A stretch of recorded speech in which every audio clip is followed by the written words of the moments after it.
what we really need is we need a lower dollar. And I think the dollar will go lower as the recession hits. But unfortunately, when the recession hits, this will be transmitted back to the rest of the world. The dollar will stabilize. It won't go down too far. But we will need to have a different level for the dollar than we do today. It doesn't work for us, and it doesn't work for the rest of the world either. Dr. Lacy Hunt is an internationally known and award-winning economist. He received the Abramson Award from the National Association for Business Economics for outstanding contributions in the field of business economics. Dr. Hunt is Executive Vice President and Chief Economist of Hoisington Investment Management Company. This is the 54th year in Dr. Hunt's career. Dr. Hunt served as Senior Economist for the Federal Reserve Bank of Dallas. When he entered the Fed, William Martin was Fed chair and grappling with severe inflation. And when Dr. Hunt left the Fed, Arthur Burns was chair, also trying to contain rampant price increases. Dr. Hunt served 23 years on the Board of Trustees of Temple University, where he got his PhD, and he is an honorary life trustee as well. Dr. Hunt, it is an absolute pleasure to welcome you on the show. Thank you so much for joining me today. My pleasure. Nice to be with you, Julia. Well, it's nice to be with you. And Dr. Hunt, I have to say, you are an absolute legend and one of the most requested guests that I have ever received on this show. So it is truly an honor to have you on, to learn from you. So I'm just beyond honored. I would like to start where I always start with my guests, and that is the big picture, the macro view for you today. I would love to hear what that is. And I also want to give you as much time as you need to set the table, if you will, for the macro picture today. Well, I think we're in a very advanced stage of monetary deceleration, and that's quite significant. The business cycle goes through a process. Accelerating inflations lead to recessions, but inflations they don't just happen, they're caused. And accordingly, a more complete definition of the business cycle would say inflationary accelerations, which are preceded by monetary accelerations, lead to inflation, which then forces a monetary contraction. And that process is well underway. And we're on the verge of a return to the traditional business cycle. And I believe a recession, hard landing, is impending. I would love to explore that a bit further and the seriousness of the inflation. And does that lead to, or does that factor into the severity of what that recession might look like? There is a corollary that the more severe the inflation, the more severe the recession. It doesn't always hold, but there is definitely a tendency. And we've been. This is not a new process that we're going through. Now the origin of the current situation was really the pandemic and the response, and this was not just an overreaction of monetary policy, but there was heavy fiscal involvement as well. And the economy did experience some nice gains initially, but it set us off toward very high inflation. And inflation is devastating. It robs everyone, but the modest and moderate income households the most. And we've been in an expansion now for a little more than 3 years, but there's a very serious dichotomy in one of the most critical variables, and that's average weekly earnings, which has actually declined over this expansion of more than 3 years by about 2.5%. And if you look at median household income, it's declined for 3 consecutive years. And we're back at 2018 levels. We've had a devastating impact on the broad middle of our household structure. And unfortunately, these inflationary losses will probably never be made up. And we've created what I would call an untenable situation.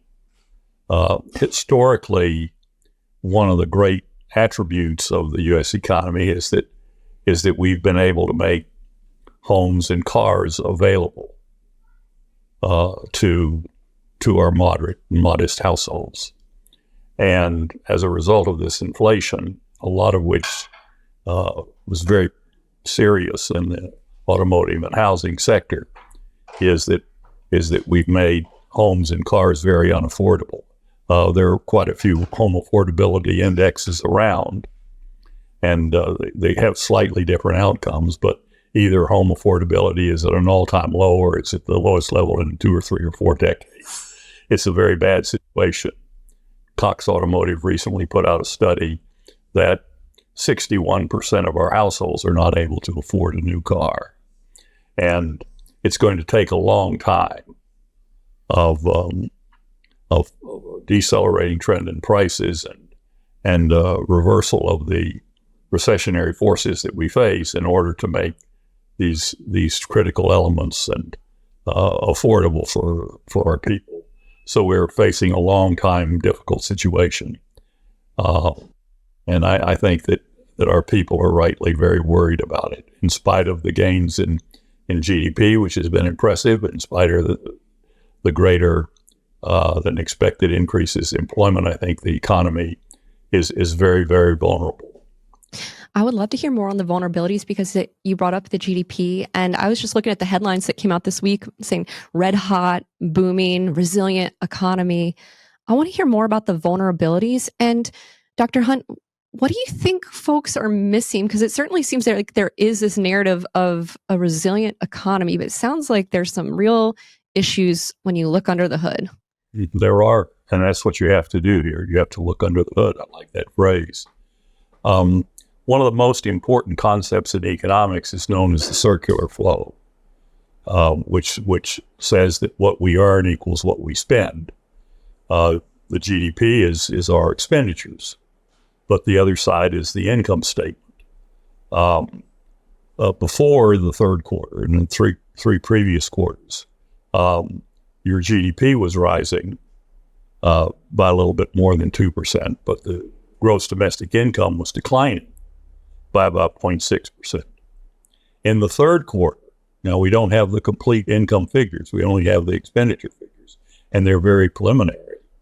But the GDP gain was led by consumer spending, which had a seemingly very robust 4% increase.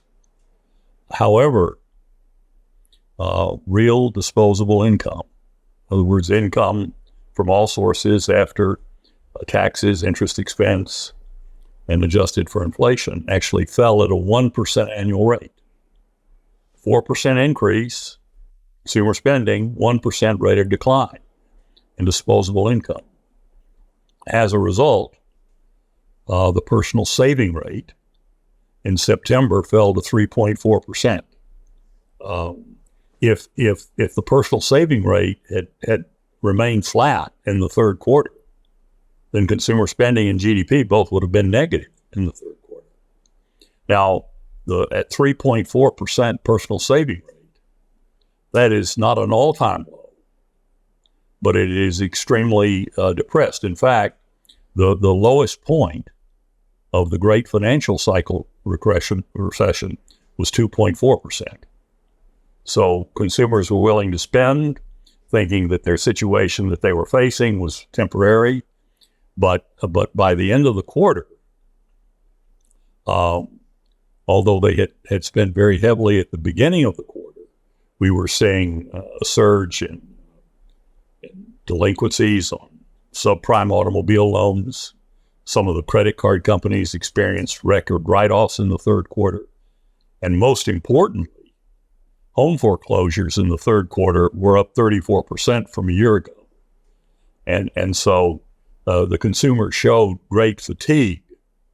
In addition, I think that we need to pay attention to what the survey from the University of Michigan is. This is an outstanding series. It was started by the late Dr. George Katona, carried on by Richard Curtin, his student. It's available since 1953. It's the longest of our series. And in October, households told Michigan that they're in a wretched shape. In fact, the Michigan index is below where we entered all of the recessions since 1953. A very, very worrisome indicator that things are not all right. I'd like to make one other real quick point here.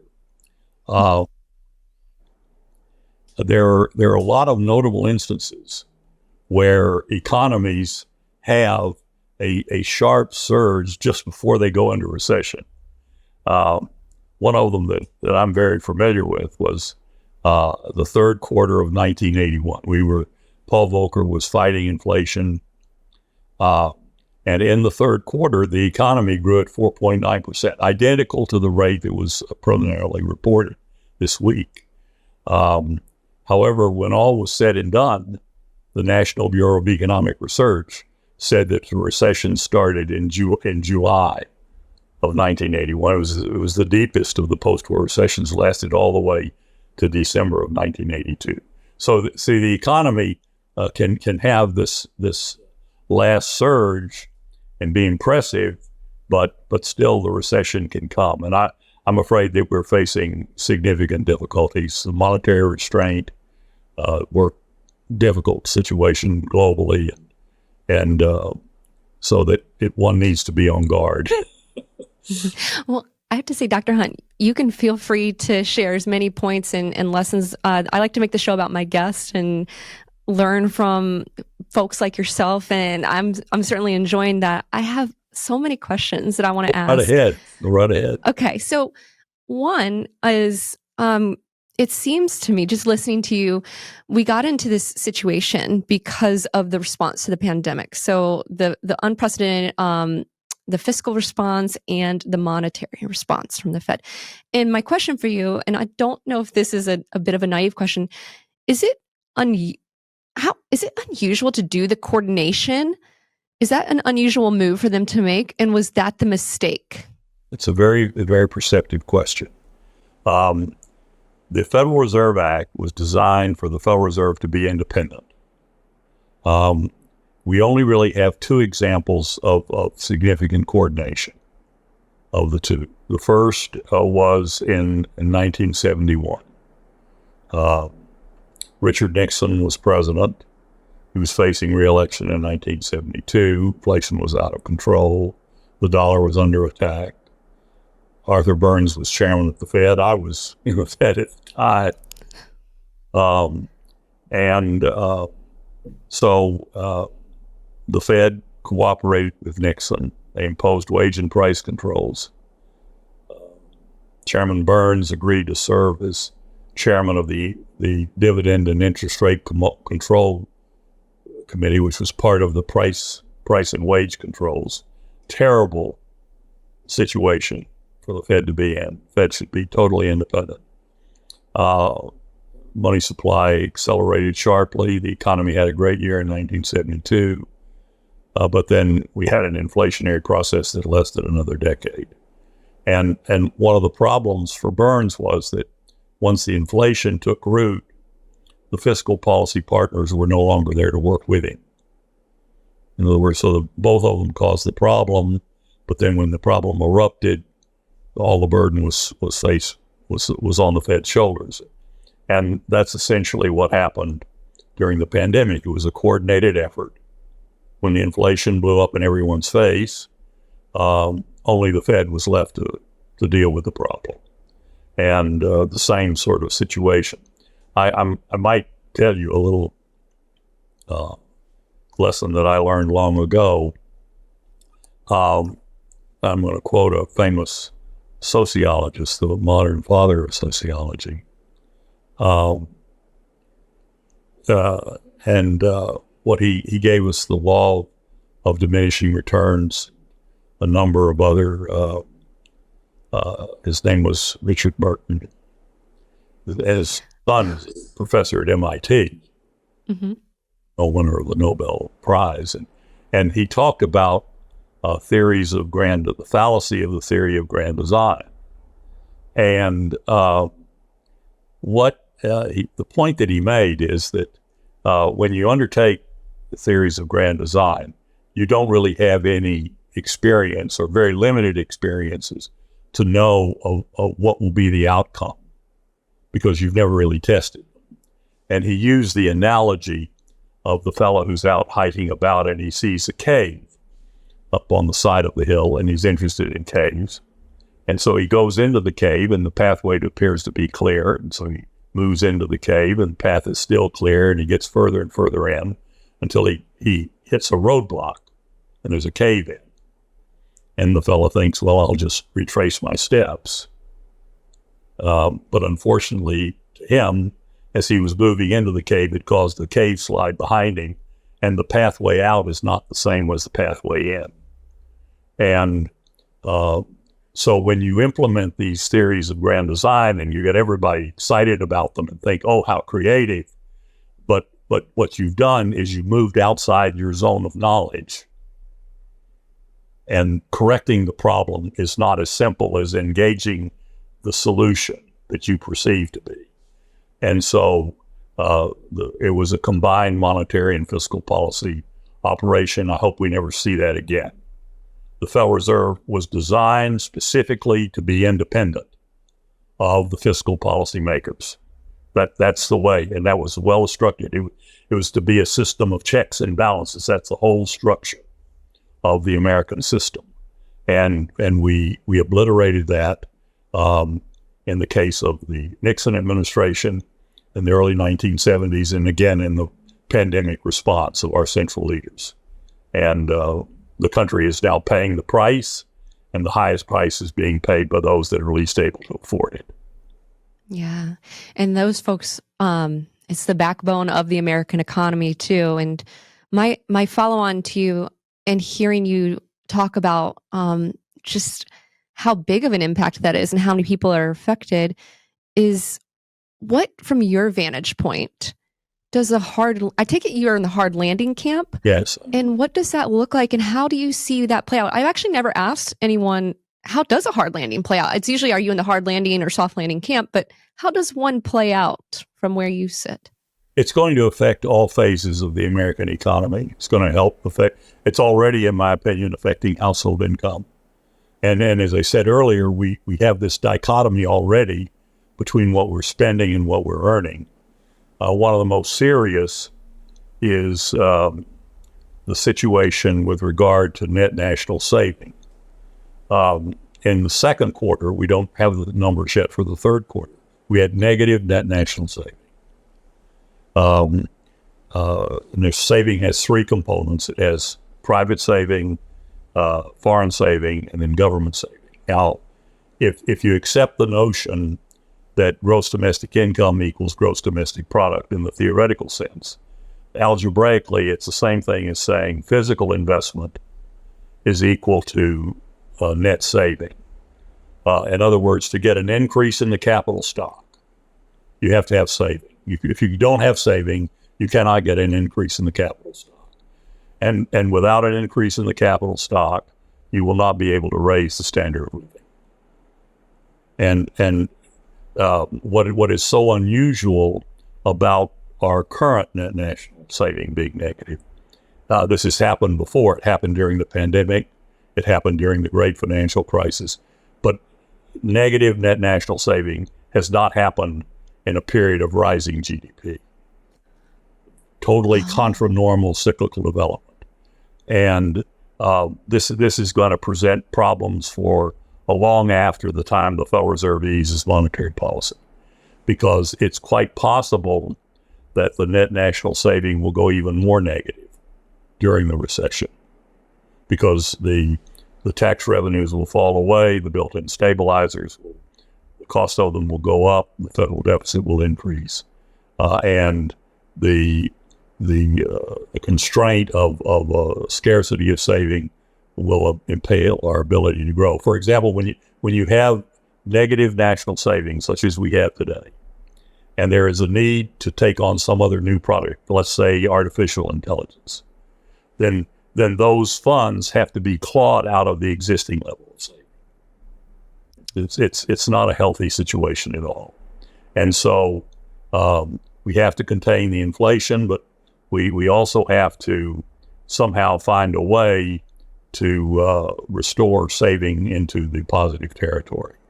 It's going to be a difficult situation to do. I want to hear just a bit more on that. So we already have net negative savings, and we're technically in a GDP rising, I suppose, like to some resilient economy at the moment. But in a recession, it goes even more negative. Can you just help me understand just the severity of that or the consequences, just what that could mean? It sounds like that's really important to understand. It is. And that's like you pointed out, it was, I think you called it Contra, you can correct me. It was Contra. Mm-hmm. Yeah, another contracyclical development is that normally the financial cycle leads the GDP cycle, and then the GDP cycle leads the price labor cycle. So the financial cycle leads the GDP cycle by about 5 to 9 quarters. Right now, the peak of the financial cycle was the fourth quarter of 2021. So we're 8 quarters. There's nothing abnormal about the lags, nothing at all. And in fact, the weakness in the income side of the economy suggests that the lags are already biting. The Michigan confidence suggests the lags are already biting. And then the inflation begins to come down 1 to 2 quarters after GDP. Well, we've already had a 500 basis point decline in inflation. It's come from 9 to 4. It's stuck up there because we need to get it down to the 2% range so that we can begin to address this affordability problem. But what's interesting is that the inflation rate has come down when the GDP is still rising, and so there's two possible outcomes when you have a severe monetary acceleration followed by a severe monetary deceleration. And you have to sort of think under the curve. And the area under the curve can be determined either by the depth of the movement down from the curve or the length of time you're below the curve. In other words, height times width. So you could have a deep and relatively short recession, or you could have a relatively narrow recession and a long recession. Then the area is the same. So it could go either way, and it'll depend upon a host of other circumstances, some of which are totally unpredictable. For example, we don't know. It's impossible to know what will be the outcome of the situation in the Middle East. There are other contingencies that lurk and that we can talk about or think about, conjecture, but there's some that we probably can't even figure out ahead of time. There are always these shifting unknowns that are going to enter into any situation. But so you're either facing a deep and relatively short or long and relatively narrow. Could be either way, but all sectors of the economy will be impacted. Jobs will be reduced, the hours that we get to work, the rate of increase in wages, and that's not a good situation because the economy is not as wealthy as it used to be. Our ability to do the things that we want to do are not as easy for us. Let me just describe one of the problems that we have here that I particularly am concerned about. Let's say that a person is interested in buying a new car or a new home, and they're looking at the cost of a 4-year automobile loan, the cost of a 6-year automobile loan, and a 30-year mortgage. And let's say that individual is a prime borrower, not 1 point away from prime or 2 or 3, someone that has the best credit. Right today, more or less, round numbers, a 4-year automobile loan, 6-year, 30-year prime conforming mortgage, they all cost you 8%. But in the last 12 months, average hourly earnings have only gone up 4%. And to me, that doesn't compute.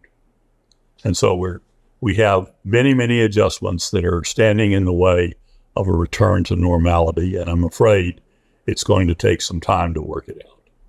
And another difficulty that we're going to find out this current Federal Reserve will learn it just as previous Federal Reserves have learned, is that the capabilities of the Federal Reserve are asymmetric. The Fed can eventually contain an inflation. It takes a long time.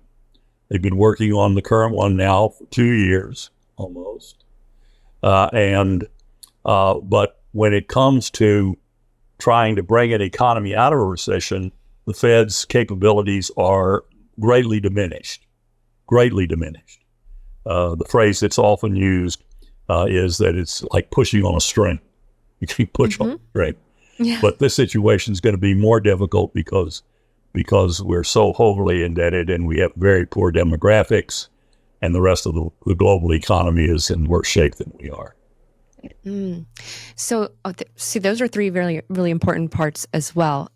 I would love to explore those. So maybe we can tick through them. I'd like to hear your view on the over-indebtedness and how that makes it more difficult. Also, demographics. I think that's really important, especially around population. And then it sounds like there won't be a savior of I guess it's kind of like the phrase where the cleanest dirty shirt in the laundry pile or something like that gets tossed around. Can we explore those factors? Yes, we can. One of the most important concepts in economics is the law of diminishing returns. It was originally developed by the great economist David Ricardo. Ricardo was followed quickly on the heels of Adam Smith and founded the profession.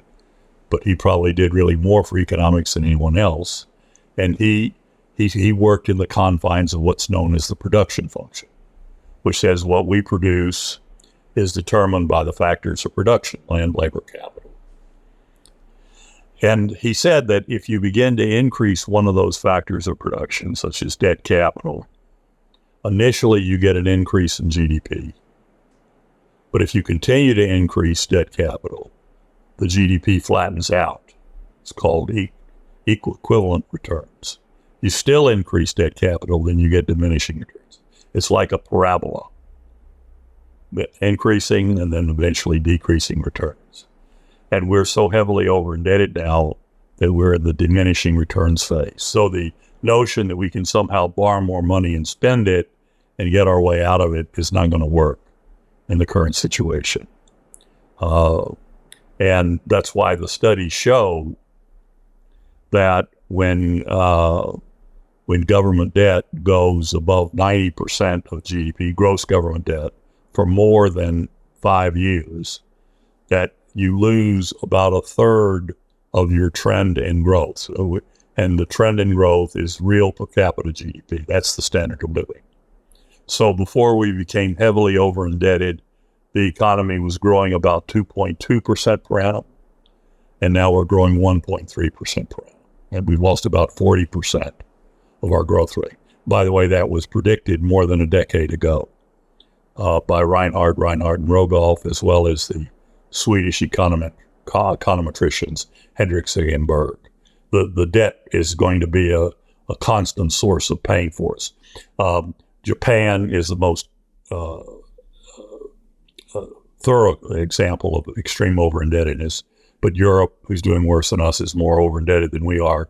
China is now suffering from extreme over-indebtedness, and that's a problem. Now, to demographics, the fact of the matter is that population growth, having a young population, high birth rate, high household formation, generates economic growth. Think of the cost of forming a household unit, of having children, raising them, and so forth. That's expensive. Today, we're the youngest population on the world, much younger than Europe, China, or Japan. Our birth rate is, however, very depressed, historically depressed. The situation is worse in all three of those countries. And so the demographics are not going to help us. They're going to hurt us. And then the problem is that right now, because we are the best, the dollar is too strong for stability in the world. And so what we really need is we need a lower dollar. And I think the dollar will go lower as the recession hits, But unfortunately, when the recession hits, this will be transmitted back to the rest of the world. The dollar will stabilize. It won't go down too far, but we will need to have a different level for the dollar than we do today. It doesn't work for us, and it doesn't work for the rest of the world either. Yeah, so dollar has to go lower. Yes, it does. And it will go somewhat lower, but not a great deal lower. Got it. I have another question. I took a bunch of notes from reading some of your quarterly letters, and one of the things I wrote down was this idea that private spending has a positive multiplier and the government sector has a negative multiplier. And I thought that was really interesting, and I would love to hear more on that. Well, when I was studying economics, college and as a graduate student, I was taught, and I believed, that if you engaged in $1 of deficit spending, you would increase GDP by $5. In other words, you get the dollar for the spending, but then it would boost the private spending by another $4. In other words, there was a multiplier. In actuality, the multiplier was never that high. That was never proved.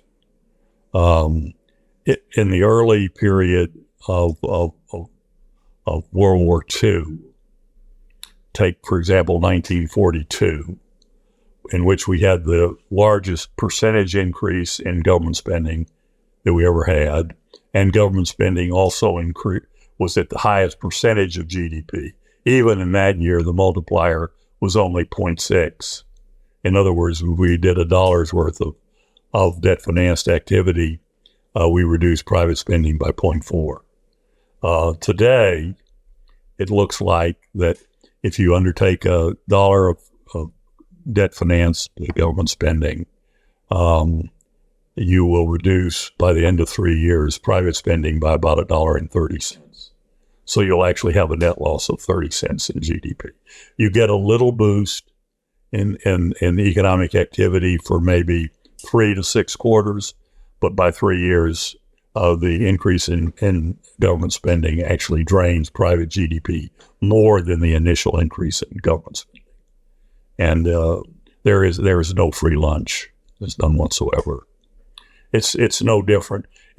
What the econometric shows is that there's no difference between what happens on the individual level or the business level if you live excessively beyond your means for a long period of time. You're either going to go bankrupt or you're going to go out of business. And the industrial countries, ultimately, they don't go out of business, but their effectiveness turns negative. And so the final consequences are the same. There is no free lunch here. I want to hear just on the path that we're on, it sounds like there could be some real long-term consequences to this. It's like you get that short little boost, but it also has that negative impact on the private sector side of things. So, yes. Well, I think that right now we can already see that. For example, in the fiscal year that just ended, fiscal year 2023, which ended the last day of September, the federal deficit was about $1.7 trillion.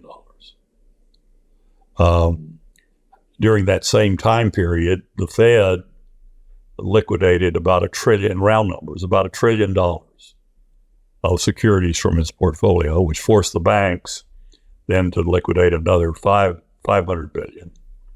So between the two of them, the Fed and the banks, they sold about $1.5 trillion. There was a deficit of $1.7 trillion, which meant the domestic private non-bank sector had to purchase $3.2 trillion of Treasury securities, which means that you transferred $3.2 trillion of resources from the private sector to the government sector. But the private sector has a positive multiplier, the government sector has a negative multiplier. You get an initial benefit, but ultimately it's a negative benefit. And I'm afraid that that's where we are in the situation. There may be individual sectors that benefit, but the overall economy loses in this transaction. There's no net winner. Hey there, I just want to quickly interrupt the video and just say thank you. Thank you so much for coming to this channel and choosing to watch this interview. I hope that you are enjoying it, and I appreciate you visiting the channel. If you like what you see, please hit that subscribe button. It doesn't cost anything. It's totally free, and it will keep you up to date on all of my interviews. I post 2 interviews a week with some of the most incredible people in finance and investing, and your support will help me bring in some more amazing guests. If you already are one of my subscribers, thank you so much. I cannot express to you how much your support means to me.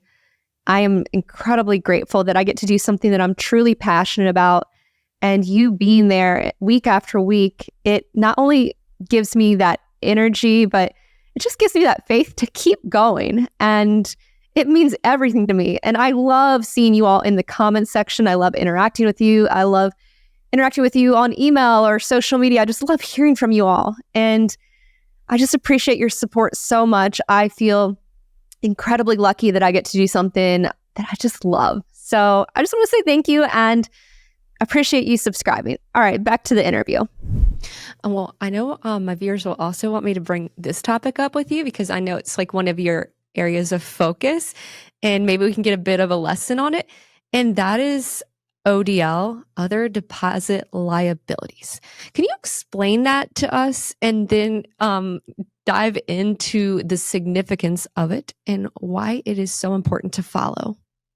Okay, well, other ODL is on the Fed's regular weekly release, the H8 release. Fed, it's a composite of the bank balance sheet. In other words, all the assets and liabilities, consolidated balance sheet of the banks. It's basically all of your consumer type demand and time saving accounts. And I think it is a superior measure of money. M2, which is not available weekly, it's only available monthly, and therefore not as current, includes currency, and it includes large denomination time deposits. Currency is a medium of exchange, which is an important characteristic of money, but currency is losing its role. You can't do a transaction for $10 million. It would take too many Brinks trucks. And so as we have larger and larger nominal transactions, and also people increasingly don't want to take currency. They will take it, but it's more difficult to use it. Large denomination time deposits, there you lock your money up for 90 days or 120 days. If you cash it in, you don't do it at full value, so that's not readily available. In addition, the money market mutual funds are not included because they can't create money. They can only attract deposits, and they immediately reinvest it. The great monetary economist Milton Friedman believed they shouldn't have been included. So ODL is a superior measure of money. And why it's important is because in 2020 and 2021, it grew by 20% per annum for 2 years average. The historic average growth rate was 7%. So we went almost three times faster than the historic average. And now we have a massive contraction. And what I like to do, and I think the appropriate way to do it, is to look at it in real terms. In other words, adjust for the inflation rate.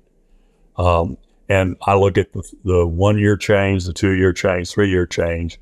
The 3 year change is now negative, which means that the massive money mountain created in 2020 and 2021 has been reversed. And so the Federal Reserve has removed the source of the inflation. We're just in this interregnum waiting for the impact to fully manifest itself in terms of the broader economy. It's a very significant element. Another reason why it's very important is because the bank liabilities lead the bank assets. When the Federal Reserve changes policy, the banks don't want their balance sheet interrupted. They want to continue doing it. So the banks basically have to be sledgehammered. And so the Fed reduces the liability side, and then eventually the asset side of the balance sheet responds. What is very significant, also another contra-normal cyclical development, is that bank credit is now also declining for the latest 12 months, 24 months, and 36 months. That what bank credit is a lagging indicator. It doesn't typically go negative in real dollars until you're already in a recession. When the recession hits, it's going to go even more negative, which means that, let's say the Federal Reserve does nothing more to tighten monetary policy on the liability side. You're going to still see a further contraction in bank lending, and there will be additional monetary restraint coming into the system. It's one of the reasons why it's better to never allow monetary growth to go to such extremes as it did in 2020 and 2021, because it causes the inflation and you have to deal with the inflation. So in many respects, what has happened over the course of the business cycle is that you have a problem. The Fed comes in, guns blazing. They accelerate monetary growth. They take it too far. They boom the booms. Then they have to correct the problem that they themselves created. And then they slump the slumps. Wow. So this is why it's so great having you. So when you have these contra-normal cyclical characteristics, like right now, the bank credit, for example, and we're not in a recession, and it's going to get even worse. And it's already negative. What are there any others that are on your radar? Because you mentioned the net savings earlier going negative. What are there other contra indicators out there for you? Normal indicators would be that national saving is negative when GDP is rising. Another one would be the fact that your average weekly earnings has declined during a period of rising GDP. And another negative would be, or another contra-normal development, is that the inflation rate has come down without the recession, which is a way of, in economics, you can measure a situation by looking at quantity variables or price variables, and they should tell you the same thing. So even in the last year, when the GDP has continued rising, beating people's expectations, including mine, the inflation rate still fell 900 basis points. In September of last year, the 12-month increase was 9%. It's now under 4%. So the fact that the inflation rate has come down much earlier than normal, to my way of thinking, is a sign that fundamentally the true condition in the economy is weaker than is generally perceived. Yeah, weaker than generally perceived. Dr. Hunt, we mentioned at the top of this conversation, you've been in this space, your career is 54 years at this point, and if you had to just step back and look at the context of your career, and even, I know you study just the history of economics in general, how worried are you about the economy if you had to contextualize within the span of your career and the recessions that you have seen play out? Well, the real problem, to my way of thinking, is that generally speaking, discretionary monetary and fiscal policy have failed. The Federal Reserve has really, responding to one crisis, has laid the seeds for the next crisis. Others saw this problem long before I did. The Nobel laureate Milton Friedman wanted the money supply growth rate contained in a 4 to 6% range, that the Federal Reserve would only have a latitude of 2 percentage points to avoid extremes too high or extremes too low. Try to keep it in a normalized range. The great Stanford economist, John Taylor, developed the Taylor rule for the federal funds rate.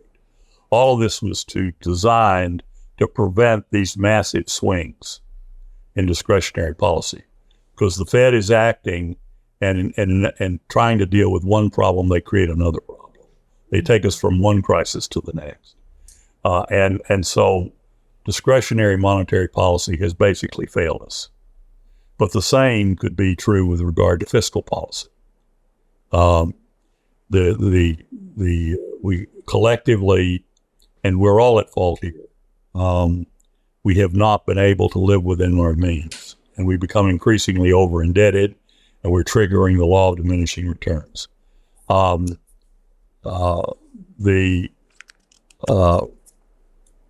Milton Friedman was a very interesting economist, very wise man. He advocated that we go from fixed exchange rates to floating exchange rates. And that happened in 1971 when President Nixon closed the gold window. But there was an unintended consequence of that. When we were on the gold standard and we mismanaged our affairs, there would be a gold outflow. And the newspapers would report it. It would be on the television. The country would become alarmed. And the gold outflows served as a kind of a serval control mechanism on bad policy, monetary and fiscal policy. And so we would try to right the problems to prevent the gold, to stabilize the gold outflows. When Nixon closed the gold outflows and the dollar started floating freely, then the condition in the international markets was no longer important. And so if you look at what happened prior to the closing of the gold window to today, we've lost a significant amount of our trend economic growth rate. And Friedman saw that this possibility was developing, and he advocated a constitutional amendment that would require a 60% vote of the Congress to run a unbalanced budget, a deficit budget. In other words, there had to be such a clear national emergency of some kind that you not run a balanced budget. And the Friedman Amendment carried the House, carried the Senate in the early 1980s. It was supported by President Reagan, but it didn't get the 2/3 vote. And I think if we're going to address the problems, we would need to have that sort of discipline built in. A lot of state and local governments require balanced budgets. And I think we're going to have to get back to that. In other words, force the politicians to live within the means of the country in order to avoid these longer-term consequences. It's something I think about as a millennial just because I feel like it's something, I feel like my generation, younger generations, we're going to really have to deal with the consequences. Unfortunately, that's true. Very true. We haven't done it. We're not handling it off very well. No. I do want to ask you about the Fed, though, because if we were talking about that, they're almost creating the next crisis with their actions. If you had to change something or fix something within the Fed, what would that be? I think that we have to get away from full discretion at the Fed. I think they should be confined to operate within some limits. In other words, we cannot go to extremes in money supply growth or the federal funds rate. It should be in balance with regard to other critical variables. They have complete discretion to do whatever they do. And by the way, they're not held accountable. And unfortunately, because they're not held accountable and the leadership of the Fed is constantly changing positions, people come and go, new Federal Reserve chairman, new members of the board, new Federal Reserve Bank presidents. There seems to be no collective memory. No one remembers the prior problems and the mistakes were made. There's no auditing of the Fed. And so no one is held accountable. And since the new people came in, they were generally not a party to the last set of mistakes. And so we go forward allowing this haphazard situation just to persist. And so we have to find some way to have more responsible both monetary and fiscal policies. And I frankly don't know whether that's possible given the political divide within the country. But theoretically, so it's more of a theoretical exercise than a practical exercise. Do you think that there might be like folks in the Fed, and you've been inside the Fed, and so you have a glimpse that many of us do not? Do they come from the same kind of school of thought when it comes to economics in the Fed, and is that an issue?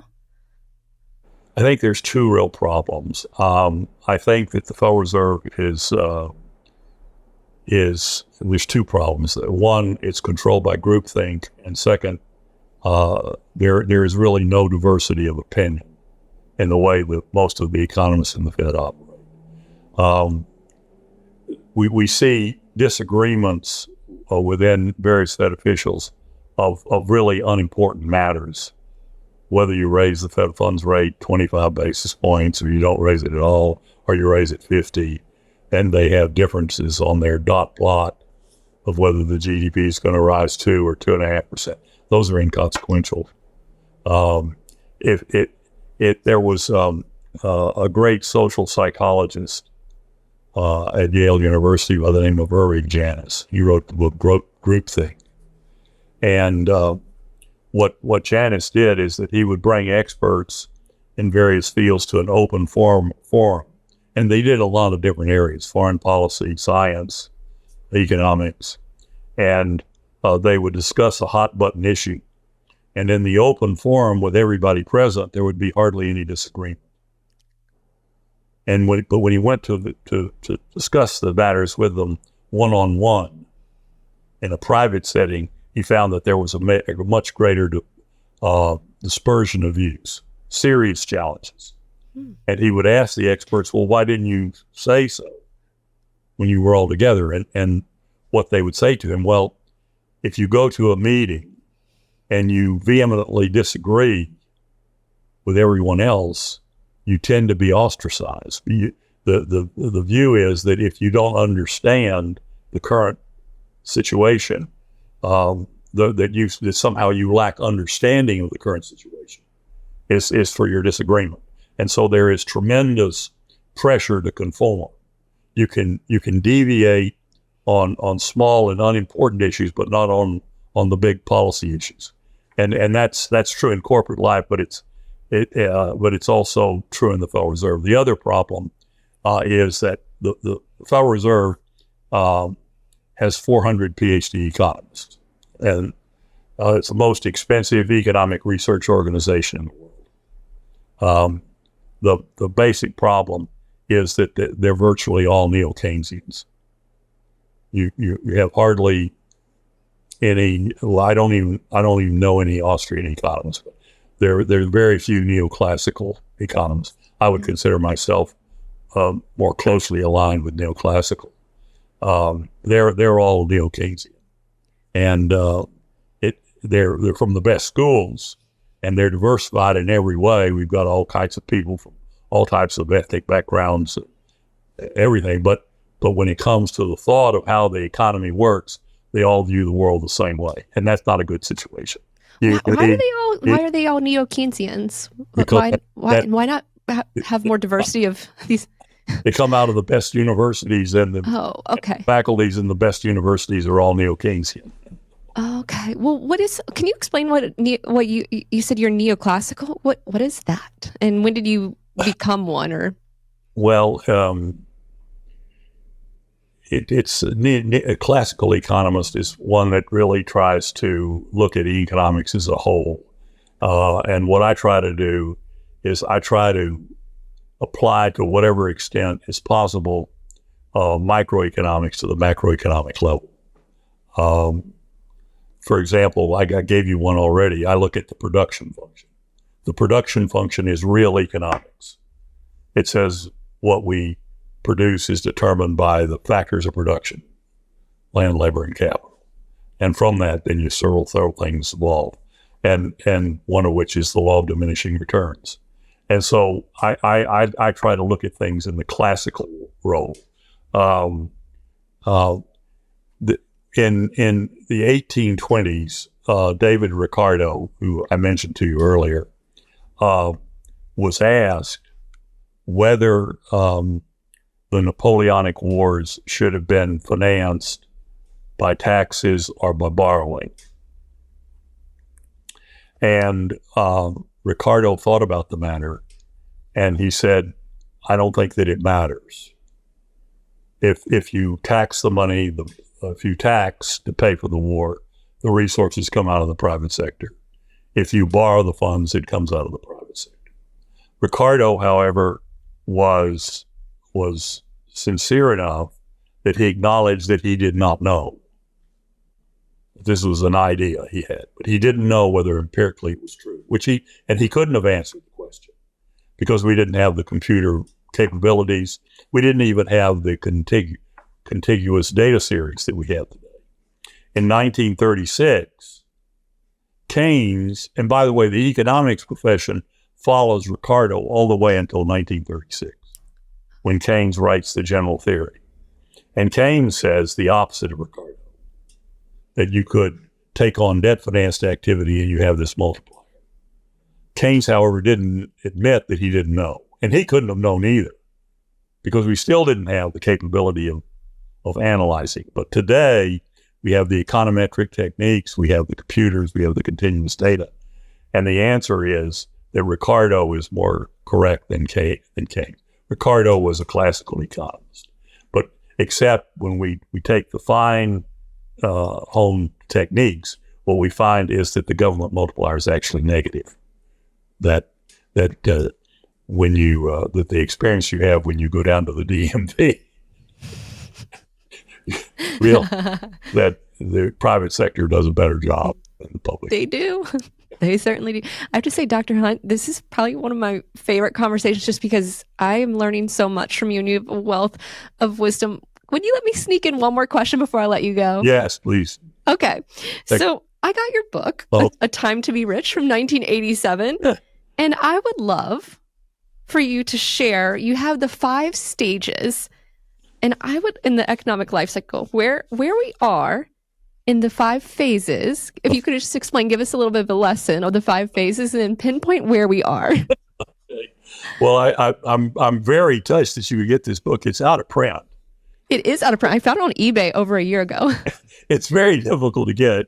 It was my second book. My first book was Dynamics Forecasting Financial Cycle, which is a very academic book. It was an econometric model. Time to Be Rich is kind of a self-help book. It was published by Macmillan. And that book was republished in Japanese by the Toyo Keizai Simplify. And we sold a lot of copies of the book in Japan as well. There are 5 stages of the business cycle, that I said. There's 2 in a recession and 3 in an expansion. So here you come. There's your business cycle. You're coming down, and you hit the trough. The trough would be the low point of the recession. As you come out of the recession, you move into revival. So revival is the first stage of expansion. There is a chart. There it is. And then after revival, you get acceleration, where the economy speeds up and the inflation rate is slow to respond. So you get faster growth and you don't get an increase. Then you go into maturation, in which the economy's growth rate begins to slow down, but the inflation rate moves higher. And then you hit the recession, and there's 2 phases. The first phase is ease off, and the second phase is plunge. And I believe that right now we're in the maturation phase, in spite of the GDP.